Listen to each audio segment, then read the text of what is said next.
Welcome to Work Cookie, our weekly gathering of IOs, HR, recruiters, and maybe a few actors as we try to make the world of work just a little bit better. And today, Heather, we're going to have another open discussion, but um, you've kind of come up with a topic, and we're going to talk about the future of SEBOC. But you give us a little bit more definition, give us a starting place, and then we'll just go from there and see what happens. Hey, yes. So thanks for having me. So, yes. So as CBOC is we've been around for quite a while. And As you know, the oldest profession in the world that you've never heard of. right. So we've been around for quite a while. I have personally been here since 2020 when we were still on that app deep dive. And if you remember that. God, yeah. And so since then, we are now here on Zoom, which is great. And we're on LinkedIn and we have a website, which is wonderful. And, but I mean, there's a few other things that we have, which we have meetups, and that's awesome. And we have a membership option and a course, which is really cool. And we have some student meetups. I love this. But kind of how the field of IO psychology has siloed itself, we as CBOC might have also done that. And we need to find a way to bring ourselves and our expertise to people who need our services and can benefit from what we offer. And I loved some of the ideas that I've been hearing over the last few weeks, but also I want to find ways to help others connect more and utilize the membership services and really gain that sense of community that they're looking for. I think it's a great idea. And we have had incredible success with Work Cookie. If you look at, IO psychology podcasts, we're usually two or three in like the list of the top 10 or 20. So yeah, I just checked today and we're number two, not quite number one yet, but we're getting lots of plays, lots of listens. And so we're doing a really good job of getting IO psychologists to tune in. But man, I would love to get some leaders, people who are looking for advice. I mean, it's great that we're sharing the knowledge and the wisdom, especially for some of the younger IO psychologists who are just starting out. Man, I wish I had a roadmap like you guys can provide. But how do we expand this? How do we get more people? Maybe we need to do another podcast, one for leadership. So I'm just waiting to hear some of the ideas that people have out there. And yes, I like the idea of September being Hire an IO Psychologist Month. So let's see Yes, what we can do. I do like that. I will say, if you haven't seen already, and I know Dr. Emmy commented on it, but we did put that comment on our LinkedIn post about how we can better utilize our membership service on our CBOC website to provide those perks that would be best used and how we can help you guys connect better. That way, we can offer what would actually be used because, I mean, why else would you have perks if you're not going to use them? And what would actually be beneficial? What could help you further your career? And so if you have any kind of ideas, I would love to hear them. Yeah, we've already got a platform built. So, for example, if other people want to start doing podcasts that are, branded by CBOC, if you need help with doing a podcast, if you want to improve your presentation skills online, I am one of the resources that people can access once they become a member. So, those are some of the skills that I can bring to help other people, but I need those other people to go, ooh, I want to do a podcast on this. Or maybe we've got people who want to start speaking at conventions and spreading the CBOC word. So there's just a couple of ideas. I'd love to go around the room and see if anyone's got any great ideas, especially about how we can get IO psychologists not only known, but out there and working. Heather, off the top of your head, I mean, I know you and Jeremy have been chatting about it. Have you guys come up with any, oh, it'd be nice if we did this? Yeah. So Off the top of my head, we have a few things that we've been thinking of. So, one of the things, and I don't remember how many episodes ago, maybe it was 2, maybe it was 3, we were talking about making research more applicable and accessible. Do you remember that? So, Yeah. taking those research articles, making them more accessible, having those actionable insights for people, and then like compiling them. So my thought process was having them like maybe a database, something to make them, and it doesn't have to be super technical because let's be honest, if it's too technical, no one's going to use it.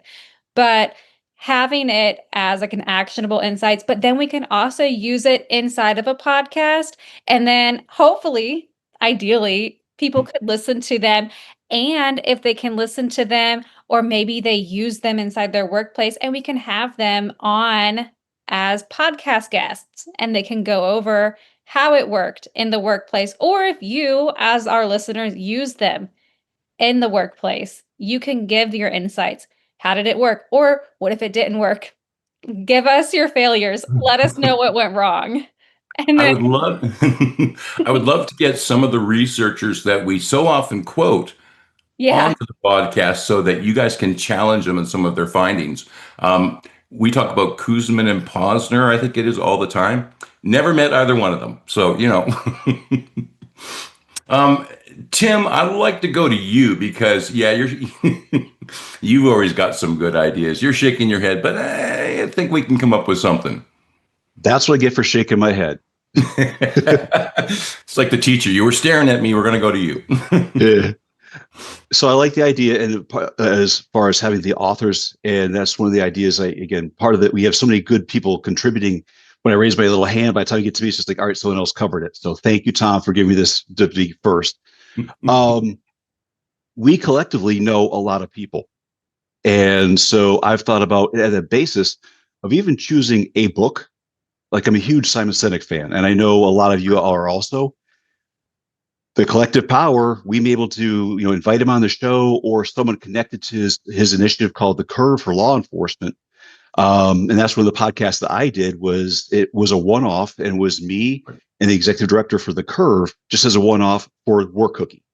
So, but to keep it again towards everyone, not just one specific profession, maybe a book like Koussis and Posner, they've been around for a long time, or other authors like that. Again, that gets word out through our networks, but also makes it evidence-based and that sort of stuff. I have a dream about Brene Brown showing up on our podcast. Yeah, I know. Sorry, I just sucked all the air out of the room with that. I love her. Yeah. She'd be like, "Who are you?" Oh, well, anyone got a contact? Anyone else want to jump in? Because if not, I'll just start calling names out. We will. Just to piggyback off of that, I mean, I think Tim has a really great idea with like who already has a big influence. Like, how can we connect with them as opposed to trying to become a big influence ourselves? And so, one other thing that I've noticed in research that doesn't, among many things, doesn't do us any favors is there isn't a lot of at least academic based training on how to speak research to non-research based people. So, if I go to a CEO and I'm like, well, such and such mediates, like, what does that even mean? I've completely lost them. So I think that finding, either by the podcast presenters or, white papers, something to be able to give to students, I mean, starting from the ground level, students, and then also practitioners of like, how can I translate this into corporate speak so that it gets my point across? And the other thing that I thought was, PSYOP really has a big foothold in a lot of academic programs. They're very well known in the academic spaces.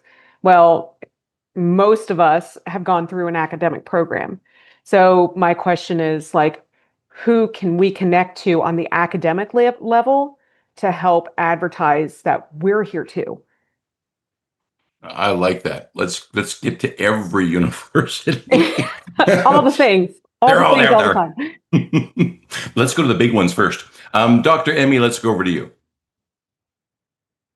I love that comment there as a kind of a segue into what I was thinking. So perfect timing. Thank you. Because I think what I noticed at SIOP when I went this particular year was there was a lot of academic focus, but not a huge bridge to the practitioner focus and how to speak to the business. And I have exclusively been in the practitioner space and in that focus for my career. And so I've had to really learn strategies to bridge that gap and to speak, executive leader talk or even middle management talk, right, where some of the terminology is not really shared language and common language in the workplace for most people there. And so I think they're having methods and strategies to really discuss that will bring, and I think that broader audience is going to be impacted by the work of IOs and then and be interested in utilizing the skill sets that we have to be able to improve their workplaces. Because even things like engagement can equal a dollar number, right? Or retention can equal a dollar value. My area is tech ethics. There's a cost associated with doing it poorly, right? What is that cost? How many millions or billions could it cost you? And I think learning to bridge that gap from what's going to speak to organizational leaders who are ultimately the ones that will sign the paycheck for the IO is going to be a really huge value add if there's a bridge there. Do you have any examples that you could put together to show us company A was not using an IO psychologist, and this was their bottom line? We brought in an IO psychologist, and 6 months later, do you have any of those sort of numbers? So, not specifically related to using an IO psychologist, but what I absolutely have is some of the deficiencies. So, because we were not transparent, this was the cost that occurred, or because there was no care for the humans and the culture of an organization, this happened and it cost this much in an FTC fine, right? Absolutely, I do have that. Dr. Amy. Horror stories from the front line. I like this. There's another part. Let me throw this out there because this just came into my head and I want to get it out before it just disappears somewhere. A number of years ago, I was involved with a team of people. We were working with a magazine. And what the magazine was asking their subscribers to do is if you wanted help with your business, write a little essay about what your business is and what's going on, and then the publisher of the magazine put together a team of 4. I was there for voice, speech, and presentation skills. We had a clinical psychologist who was working out. A lot of these businesses ended up being family businesses, so having an IO psychologist was really good, or having a clinical psychologist was good. Having an IO psychologist would have been even better. We had an Olympic performance coach. And then we also had a doctor who had written a book called The Healthy CEO. So they would write an essay. We would meet with them as a group and have discussions with them. Then we'd put together a little training for them. We'd help them out in certain areas. And then we would have another article of this is how the company has grown. Would something like that, if we put together a little group of IOs to go in and work with a business that has to, approach SEBOC and go, we're looking for this. Maybe we meet them once to sort of find out the story. We meet another time, maybe 2 weeks later with, we have a plan for you. And then maybe 2 weeks after that, we check and see how the plan is going. Would something like that, be interesting to you guys? And do you think it would be effective? People are shaking their head. They're going, I don't really know. Okay. I think there's a lot of value to the lessons learned conversation in general. So we, as teams in my organization, do a lot of meetings that are called post-mortem. So let's reflect on what we've learned and what the mistakes were and how people have implemented things. So I think it's really along those same lines of the reflective learning, which has so much rich value. And it is almost a love letter to the future teams that are going to be able to use it and to use their lessons learned. And what about, boy, I could call into this show and give you 101 stories from places I've worked, looking for advice. I'm not sure, though, we could find the audience to call in. So anyone have any creative idea? I mean, I guess we could use something like LinkedIn and just get people who are not IO psychologists just starting to respond to us, and then see if we can sort of maybe even just take those questions and bring them to a podcast.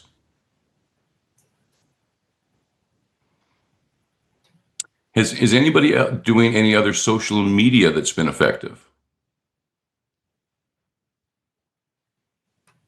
Not necessarily social media, but when you said that, for me, what came to mind is if we all brought 2 or 3 people from our professional spheres within our network on social media, maybe people we talk to a lot or comment on a lot or have established relationships with from a conference, how many people here, and let's say 3 times however many are here, that's already a really large number, right? So I think maybe using our networks in that way and people that would be interested or benefit from it might be a way to use that same methodology. Heather, let me ask you, because it's been quite a while since I've been watching what SEBOC's been doing, honestly. Are we still taking the clips from the podcasts and using like the shorter versions, 2 to 3 minutes on things like LinkedIn? We are? We are, yeah. Okay. Do you have any numbers on how those are doing? The last that I looked, and I'll look on it again real quick. Bum, ba, bum. We have a little bit of engagement. I'm wondering if we could drive that engagement more. I know. Oh, the last one is of Nick. Yeah. There you go. Kat, let's go to you. Okay. Quick background. I work for a nonprofit that's member-based too. So it's very much like SEBOC. We have 16,000 members. And my social media on LinkedIn does well when I run the program. And the participants are excited about what they learned. I do a program for mid-level leaders. And so that gets a lot of traction. So, and I think about the questions that we're asking here, the same thing that we're doing at my nonprofit that we work at, that we're like, what do we need to do? And it loops back to what Dr. Emmy was saying, is that we have to prove our value. What are we bringing, and how does that look? And it cannot be in our IO language. It has to be, I felt better. My resilience is strengthened. I feel empowered in all of this chaos. And when you have people saying that, that's what starts spreading the word. So a little bit what I think Staci was saying, but riding on the coattails of people who are already greats and are known, and saying, we do that too. And then here's what we do. And really start getting the people that you affect in touch, talking on social media about what you did. And then I'm also kicking around this idea of possibly doing like a Psych Bites thing on TikTok, where I bring IO psychology to the kitchen while I'm stirring dinner, and because I'm a good cook too. So I'm like, this is how you make spratzel. And by the way, what did you think about this new study on resilience or something like that? And we can bring some of the research in and just start engaging people. People like our title. They love a good, like, oh my gosh, this is like an expert in something. And then when you start speaking, that's when it starts getting exciting. So whoever you touch, get them to go to LinkedIn and talk about it. Anytime we can encompass food, I am there. Yeah. It's a great idea. Thank you very much. Nick, over to you. I think the idea, there's a lot of fantastic things in the field. Like, we can talk about assessments, we can talk about engagement. IO psychology is at times a organizational Swiss Army knife. And I think whatever, tactics we choose, maybe we dial in the focus just a little bit. We want to share the whole thing, but we may have to do that piece by piece by piece by piece. Spin-off podcasts seem to be kind of, one of those ideas where if we really took a second to sit in the arena of professional ethics, of emotional health at work, or, any number of things that you could find probably a dozen research papers without blinking. You could have a 12-week series. We do, monthly sort of topics here, and it's great, but we always just kind of scratch the surface, and even just going back to previous topics and another bite of work cookie, going back, having had a chance to have the initial discussion, reflect on it, do a little bit of research, and dive a little bit deeper. Will that relate to anybody who's not an IO geek like us? I don't know. but then you can kind of draw in those experts in that field. You can sit with it just a little bit longer and hopefully be able to say, well, here are the success stories, here are the horror stories, here's what it looks like. And maybe after the research, we get to a point where it's like, oh, nobody's doing this, and find those gaps there as well. Thank you. I think it's a great idea. Ruthie, welcome to Work Cookie. Let's go to you. Hello. So I'm still a student. I'm currently undergoing my master's degree and I'm graduating this December. Thank you. Congratulations. But I think that a lot of the time the issue is about reach and about what IO psychology is and how many different titles somebody can have under that. Because I think that there's a lot of practitioners that are making the moves to make IO more visible and everything. But I think that if we do that in a vacuum, it's still not going to reach the people who we need to reach. And so I recently was able to watch these videos that Dr. Victoria Mattingly put together. I'm not sure if any of you have connected with her before, but she's such a wonderful person, and she does these like series on her YouTube channel where she invites her friends or she invites people who she's worked with before, and they give this breakdown of like, this was my journey, this is what I ended up doing, and then also bringing in that aspect of entrepreneurship and like breaking down that very binary mindset of you're either in the industry or you're a researcher. And I think that those things are very important, even if I'm still interested in like being more so industry focused. I still think that us failing to break these things down in a very digestible way is doing the field in general a disservice. So I don't know how important that is or how how much it can really like play in this conversation, or if everybody has already seen these trends happening. But yeah, that's kind of what I've been seeing lately in my job search and in my connecting with other IO psychologists. And anyone who's got a series out there, if they come onto Work Cookie, we can spread the word as well. So there might be some mutual benefit there. And I would, just as you were talking, I'd love to get someone like Brene Brown on and go, all you IO psychology students, you get to ask questions. So once again, we'll just let that dream grow a little bit. Thank you very much, Ruthie. Jamal, let's go to you. Yeah, really piggybacking off what Ruthie said, right? I think a lot of things really center around reach, specifically for SEBOC. I think it's a fantastic organization. I just think the issue is not enough people feel connection to it, right? And I often link that connection to, the engagement and the lack of engagement.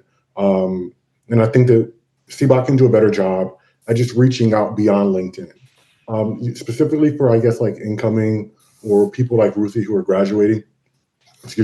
People like Ruthie who are graduating. I wonder how many of those individuals, right, know about SEBOC. However, I can tell you how many of those students are using social media.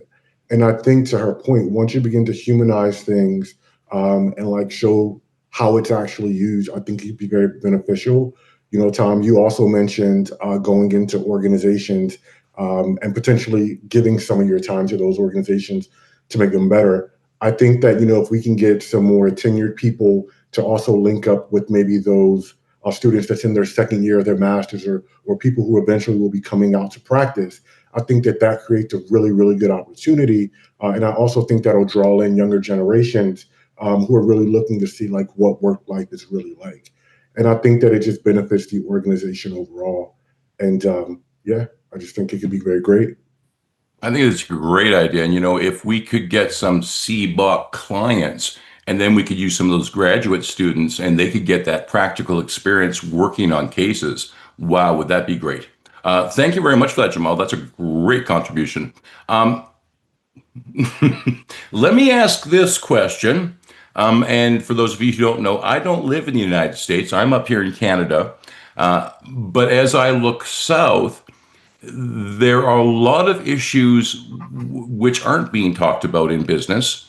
And I'm not sure how sensitive the issues are, but if IO psychology could help me and my company navigate what's going on in the American political situation, that might have huge value for corporations who right now, don't know what tariff they have this week or what's going to be, what's going to be going on next week. We know it's affecting employment and all of those issues. But I'm safe. I'm up here in Canada. I'm not sure how that would go in the United States. It seems to be a volatile subject, and I'm not sure if SEBOC wants to put a foot in that mess. At the same time, I kind of look at IO psychologists as like the fire alarm is ringing. Maybe someone should answer the call. Kat, let's go to you. We're navigating that a little bit at the nonprofit I'm working at. So we do have a workshop that sells well called Navigating Polarizing Conversations. So we stay away from which side we're on, which is really difficult because I oftentimes feel like I'm going against my own values by not standing up for some things. But teaching people how to talk about things and ultimately the guide is to be kind and to be good and what growth mindset looks like and how that benefits us and those kinds of things steers people in the right direction. But word of caution, there are people in our audience, like my nonprofit is to advance women in business, and we work on women in minority climbing the ladder. So we have a demographic of members that are left leaning, but that doesn't mean that they all are. And there are people that get really, really feisty if we even go close to saying that they're wrong. So it's more about just really focusing on the growth mindset. And so if SEBOC goes in a way that you want to start talking about politics, tread carefully. Always good advice. Thank you very much. Nick, we're going to go to you next. Then Staci and Jamal, you still have your hand up. Keep it up if you want to come back into the conversation. Nick, over to you. Yeah, I mean, you're right. We can often be kind of the canaries in the coal mine. But I think more than just the, next 3.5 years, and then the shifts that'll happen beyond that. We've talked at length about technology and just the purpose and methods of work that are changing with AI and how that's being regulated.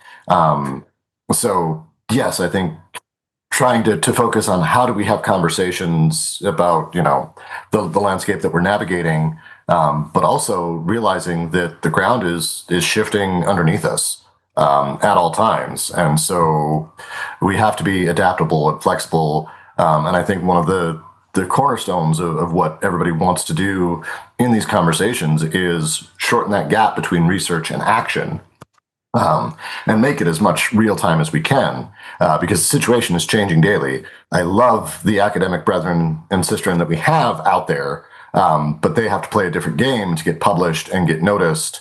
And so to have the really good, high quality research, which we need, is going to take some time. So we need, people on the ground to do those little sprints and say, here's what worked, here's what didn't. I'm not looking at the whole picture. I'm looking at this one micro, intervention that we can do. And whether that's, how do you deal with somebody who's on the opposite side of the aisle, or how do you deal with somebody who microwaves fish in the office break room? There's all sorts of impacts there that, can be looked at, and it's fascinating to study. And there's, billions and billions of variables to look at. But I think, again, kind of going back to where is your focus? What is the audience we're trying to reach? What is the message we're trying to send? And just having to realize the limits of, we can't do it all every day. So, Tom's going to be the voice of public speaking and, guide people down that. And he's going to reference, what Jason's doing about, training and development, or what Dr. Heather's doing with employee engagement, and connecting those nodes within the network, but letting each person speak to their specialty to one way or another. Yeah, I like that. Thank you very much for that. Staci, over to you. Yeah, so I really like the microwaving fish analogy, but I think that this is actually a little bit tied in a different way to people who do or do not know about SEBOC. The people who need to be in the room don't want to be in the room, or they are actively kind of feigning ignorance. And I live in the American South, And so that comes with its own challenges. Luckily, I live in Western North Carolina, which is like the little blue belt loop in the red state. But I think a lot of it has to do with finding a way to build a psychological contract at first. Like having ground rules of respect, communication, collaboration. What is the goal of our conversation before even going into those, crucial conversations or what have you, because they are crucial right now. They can turn on a dime. And so one thing that I like to focus on is how can we improve the communication, not win over the constituents? So, it's not a game of I'm right, you're wrong, I'm trying to convince you and I'm trying to win this game. It's what's the communication, what's the issue with the communication, not the person. So when that gets separated, I've found personally from my own experience as well that it takes a lot of the pressure off to try, my ego doesn't get into it as much. And look, nobody else's does either. And so we're able to have a more a more ground level conversation where emotions, build in a lot of breaks, build in a lot of food, to your point, Tom, like feed everybody. And that those kind of communal rights make the world go round. And so I heard earlier today, I'm not expecting this to happen, but it's really hard to argue with someone when you're holding their hand. And so what can I do to bring that humanity, to bring that camaraderie to the other person, even when I'm queer, I'm, pro-choice, we're in all these different kind of issues right now. But the point is that I'm not trying to convince another person to change their philosophy. I'm trying to build a common goal. I like that a lot. And humanity right now is a common goal. We could all dig into a little bit, and it doesn't matter what side of the argument you're on. So thank you very much for that. Jason, love to have your voice on this. I love it too. Yeah. It's funny. Nice choice. So I kind of give you my position on this whole thing and what I see SEBOC and even with PSYOP and a lot of the other things that I'm a part of. We need to stick to the science. We need to stick to applying science, and we need to not worry about the rest of the stuff. There's a lot of stuff in the political environment that we aren't going to understand until years to come. And what if I'm wrong? If I'm out there and I'm preaching, even in my classes, and I do everything I can to keep my personal feelings out of the classroom because I'm not there to influence them. I need the research to influence them, right? So if I'm in the classroom and I say that, hey, this is this, and then 2 years from now, guess what? I was wrong. They're going to remember that. My credibility's down, and we need to stick to the research. We have to pull the research. We have to watch our opinions and really let that kind of marinate and come to fruition. I really think the key to our success, and I'm very new to SEBOC here, is being able to communicate that evidence-based practice and how it applies to different situations and everything. And we need to have people that are specialized in having those sensitive communications, especially in workplaces that are politically charged, because we do have organizations and companies. We're seeing it right now with a very big company that is very political on the map. How do they navigate it now, especially since there's, a huge falling out? And you go to YouTube and you can watch their employees on there and they're hurting. It doesn't matter what's really going on. It doesn't matter that they're on, fighting this battle, that battle. The point is they're not getting tables, they're not doing this, they're not getting money. Now they're going to get laid off, and then we have more unemployment, all because we're so worried about this political stuff instead of paying attention to the science. There's some great research out there, and pulling that in, demonstrating what's about, communicating it clearly, and say this is what we recommend. However, it is science. I always That's my position. Yeah. So. I always love going to science. It's my fallback. Thank you very much, Tim. Over to you.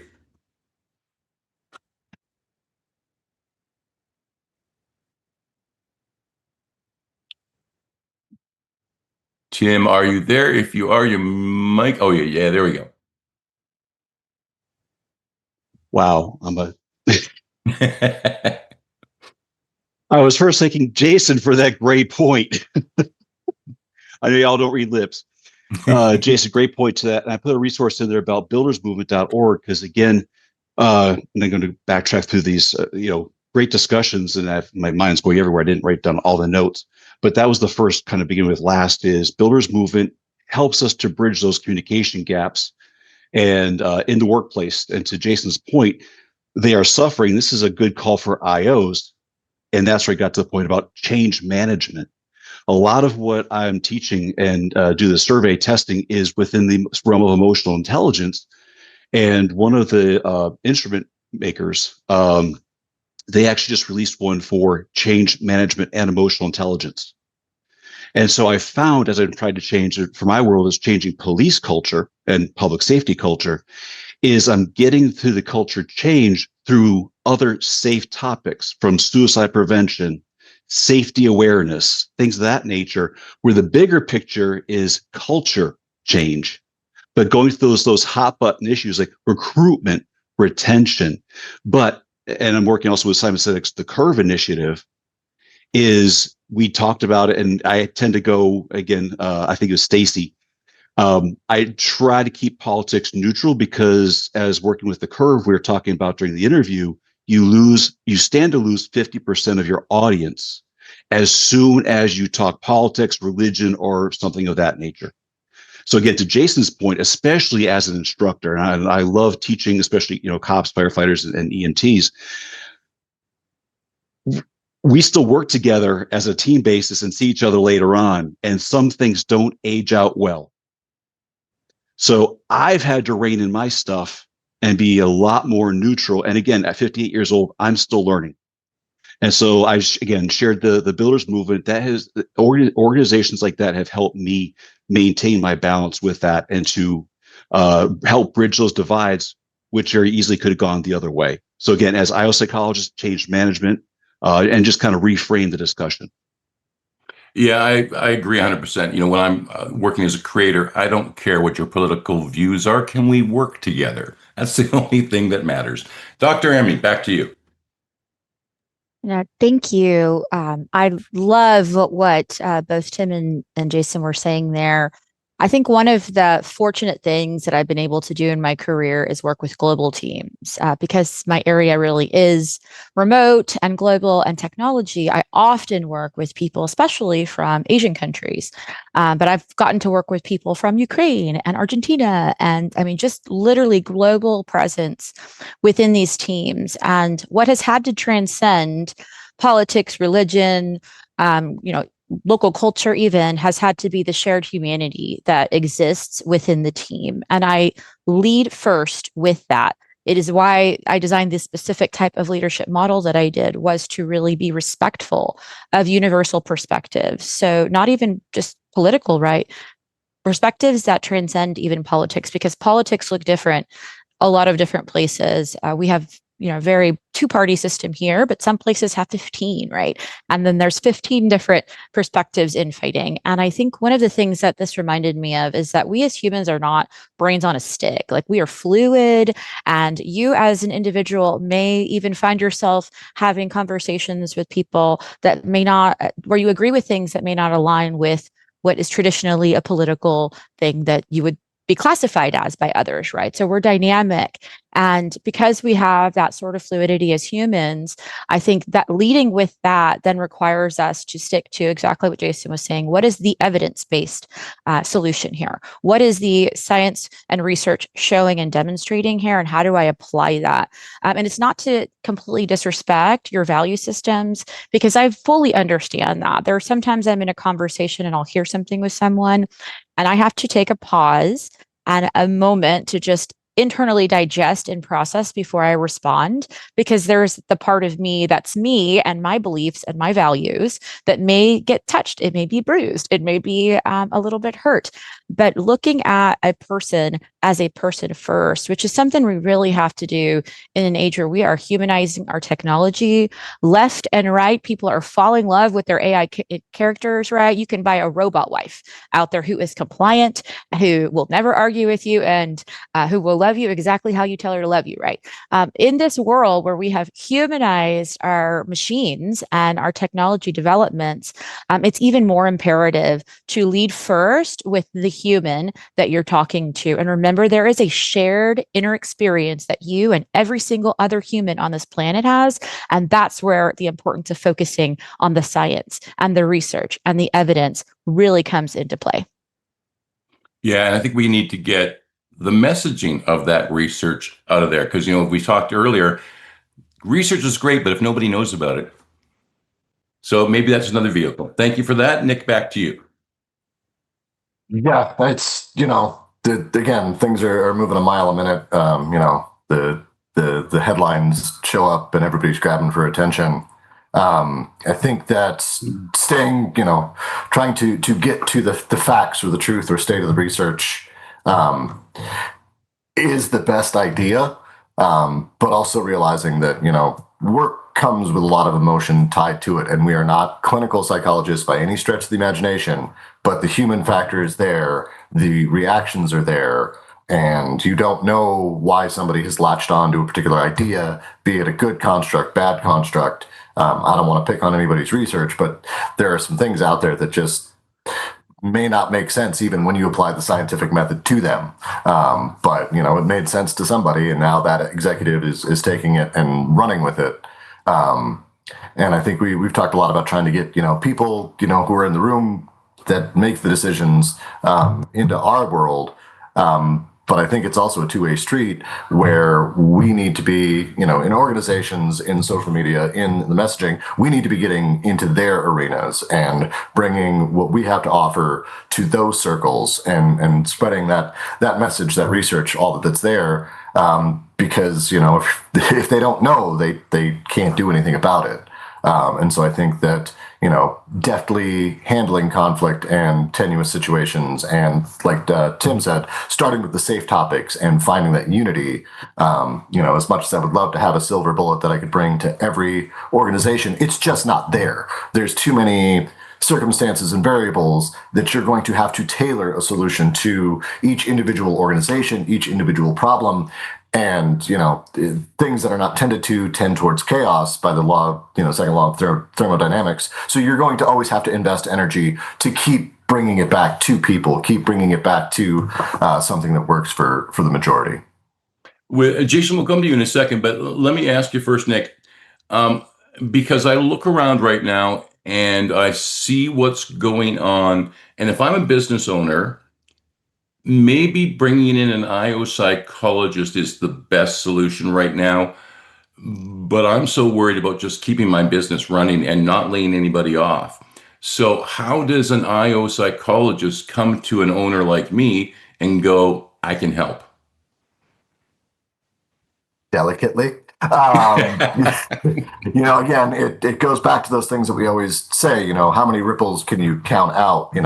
Okay, I'm going to help employee engagement, and this is going to make Bob in accounting feel secure. And then, he's going to be able to spend time with his kid who's going to go off and, cure cancer. I mean, we can't necessarily draw that line of causality all the way out, but showing some of that return on investment, and being willing, and this is again that starry-eyed optimist in me, saying, hey, what if I gave you one thing for free? Let me show you that it works. Give me a chance to do one intervention for you. If you like it, great. If not, I'll get out of your hair. But I really think that this could impact your organization. And you're right. Small businesses are probably the people who are white knuckling the most right now, as far as uncertainty goes. And I work for a family owned business, and I have various opinions, on that. I know at the end of the day, they care about their staff. They want to make sure everybody's in a place to make money and keep the lights on. I've heard him say oftentimes, I'm not here to make $1 million. I'm here because I enjoy the work, and I want to make sure that people in the community are taken care of with a meal, and that the people that I employ are able to make ends meet and do what they want to do.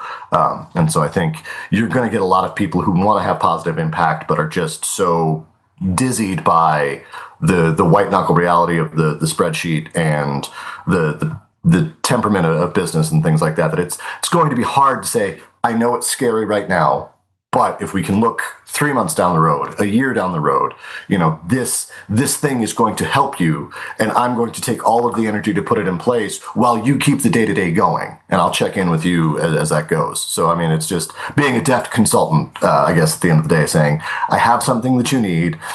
I'm willing to let you do a test drive, and hopefully you'll get that testimonial when the job's all done.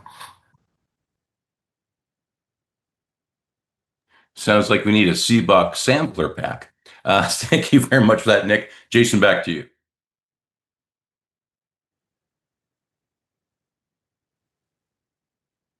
Oh, Jason, we can't hear you. Because I had my other microphone, my safety was still on over here. You bring up a good point, Tom. And one area that we could talk about, especially for the applied, is how to apply for grants, how to do GoFundMes, because we can advocate that, hey, we're IO, we want to help small businesses, however they can't afford it. We need to get out there and help the community. This is how we can go out there and get these funds. This is how you can do different things. Maybe SEBOC can even help you with that, or whatever it may be, or even have a pot that you can distribute amongst professionals that you sponsor here at SEBOC. Right. But one thing that always brought me, or literally brought me to SEBOC, was the evidence-based practice, because it allows, like policy, it allows us to de-escalate very sensitive conversations. So if you're able to go back and I see where you're going. I really appreciate your position here.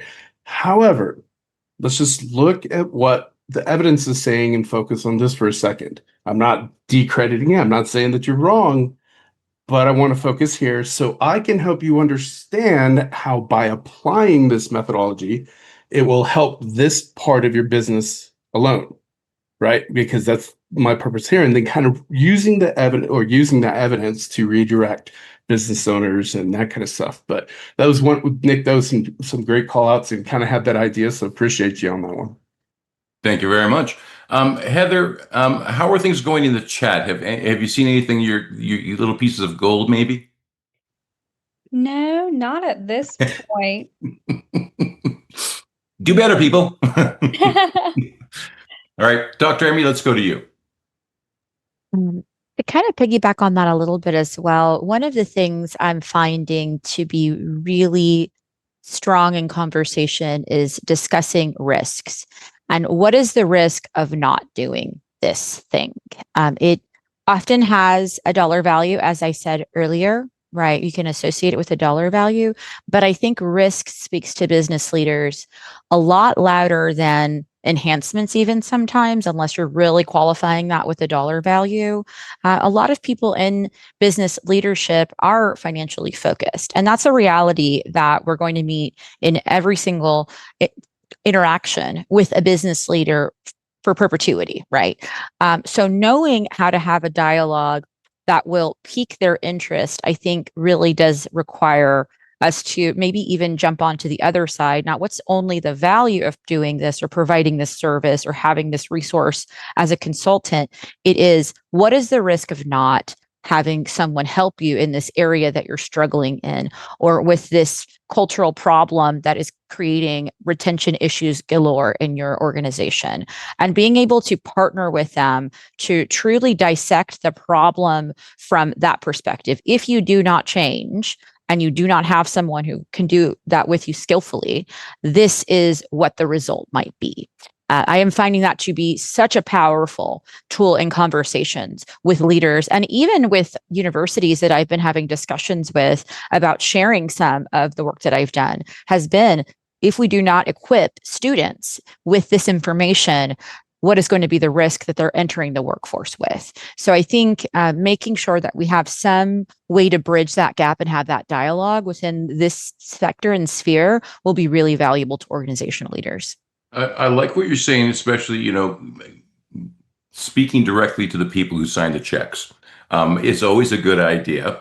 And you also kind of got me on the track of that's one of the markets. That's one of the groups we should be talking to.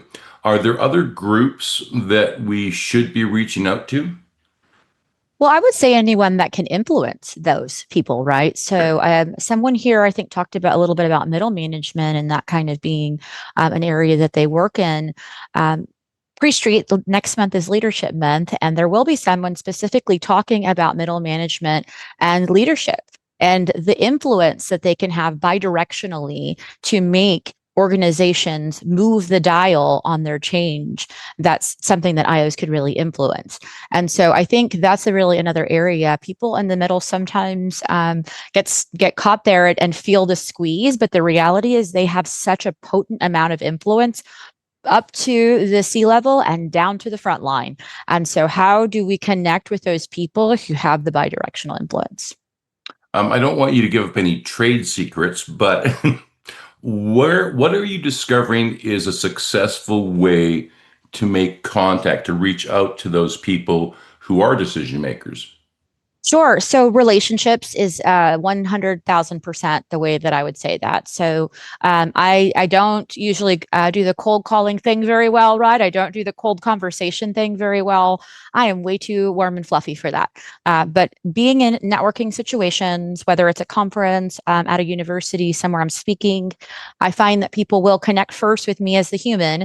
And when I am establishing and building those relationships, then I'm also listening for those doors that could be opening to be able to share some of that information and what is going to benefit them. I'm not here to sell them something just so that I can have money in my bank account, right? At the heart of what I do and what I think probably everyone in this sector is doing is something from the heart, because they care about something or they've had a bad experience and they want to improve it in the workplace, right? Or they want a system to change.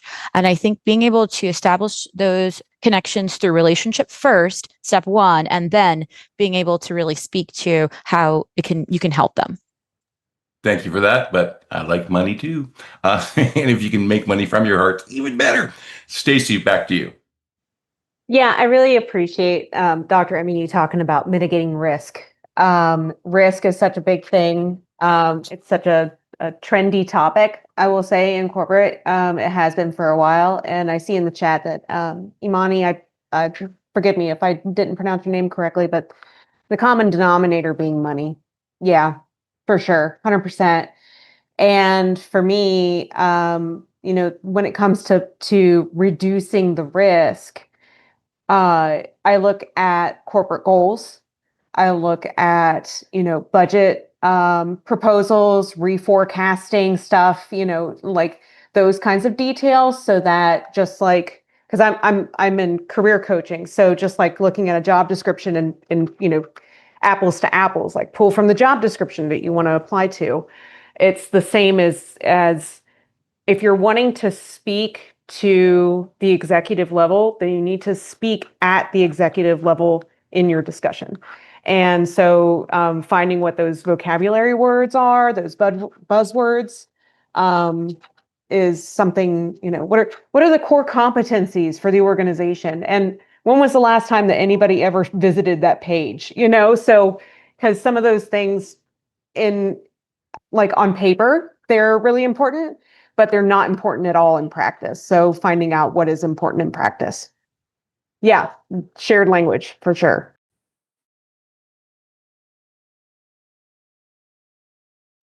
Let me unmute. Let me ask you this, Staci, because now I forgot what I was going to ask you because I was on mute. Oh, pain points.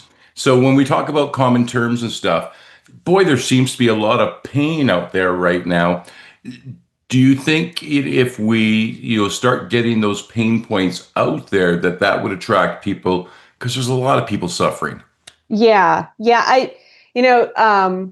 I personally, and I may be I may be wrong, but a lot of executives don't like to talk about pain. They like to talk about gaps. And so, if I spin it in the way of like, this is a gap analysis, or these are gaps that I've noticed. Going back to like the corporate speak, what are some of the words that they use so I can match them? I also try to make a point to stay in conversation with a lot of MBAs, actually, because they end up going into a lot of similar roles, and money is, in my opinion, money is at the end of that equation that they've learned. So what terms are they using? How are they presenting things? And when it comes to the pain points, the gaps, what are we getting stuck on? What is preventing us from, increasing our EBITDA or whatever, like what is going on that keeps us from getting more involvement with our shareholders or what have you, finding out what those important things are to the organization. Thank you very much for that. And Heather, maybe that's the kind of thing we should be running on LinkedIn, is those type of polls of, what are your issues? And we'll give you some feedback on them. Right. Imani, let's go to you. Thank you. I'm just going to be brief since you're almost ending. I love the pain. I always love it that you're here for our wrap, Imani. I love the fact that, he's talking about the pain points, but I usually call them as a pain point, And as long as we're talking about, first of all, when we get back to talking about politics and stuff, I usually say, especially to those people trying to just speak against, also sometimes within my faith, I'm like, man, if you can't describe what Islam money is or what Christian money is, then why are you kind of like discriminating on that particular person? So if you're discriminating, okay, can you also discriminate on the kind of money that they also bring into the economy or something like that? But if you can't, then you had rather kind of like see people or anything that you interact with the same way that you see the money that you take as value from them or something like that.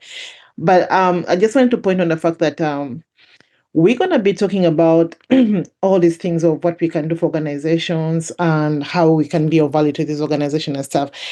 As long as we're not kind of like having a score for these organizations, I don't think yes, we do have a good point of saying bridge the gap with how we impact them, or how most of these things impact them financially.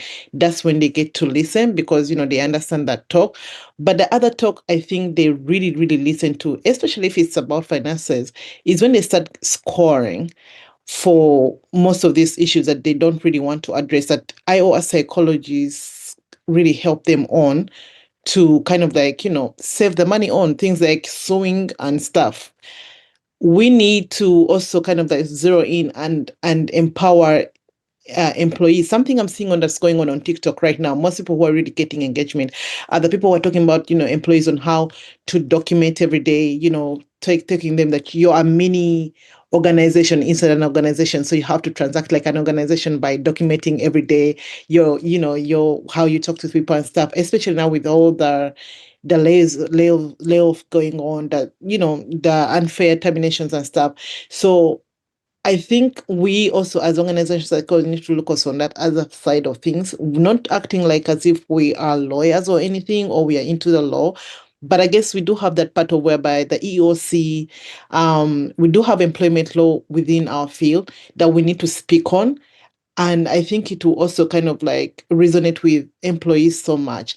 And then when organizations see that more and more employees are getting empowered with self-awareness within organization on their rights, on how to really even draw boundaries with certain kind of like toxic leadership and stuff, I think these people will get to listen. We'll start seeing the value of even having IO psychologists within workplaces. So I think we need to kind of also see like the pain points of employees' side, empower them, have self-awareness, for organizations also have that turn in listening to most of these values that we bring to the table. As long as we don't have the score for these people, whereby we hold them accountable by, bringing awareness to these employees with certain things, because certain people just don't even know how to maneuver with EEOC. Even most of them don't even know. In my support work, I do emotional support work. And I do a lot of people with workplace issues. Some of them just don't even know what EEOC is, or even how they can even kind of like file for it. People have it documented. No, I talked to them. I'm like, did you follow up with did you follow up with any writing? They say they did, but they don't have the evidence. So most of these small things that are so obvious to us is lacking with the employees, that we need to empower them, bring them to that self-awareness. And when all these things go on, I think organizations kind of like wake up and start, bringing IO psychologists, or even listening to our conversations and finding value with what we offer to these organizations. I think you're absolutely right. Thank you very much, Abulemaali. Dr. Heather, our time is up. Are we any further down the road than we were an hour ago? I think so. Yeah. I think we have a few more insights on how we can hopefully bring IO to other people and bridge that gap. And maybe we'll gain some more insights next week. And Jeremy and I are going to still go through that LinkedIn post, and we'll keep you posted. But next week, we will be discussing EQ and mental fitness and leadership. Nice. So that'll be a good topic. And I hope you all show up and bring some good conversation. Thank you very much for that. And thank you to everyone who contributed today. Yes, some great thoughts out there. And, let's keep putting our heads together, and we'll make IO psychology something that everybody knows about and everybody wants.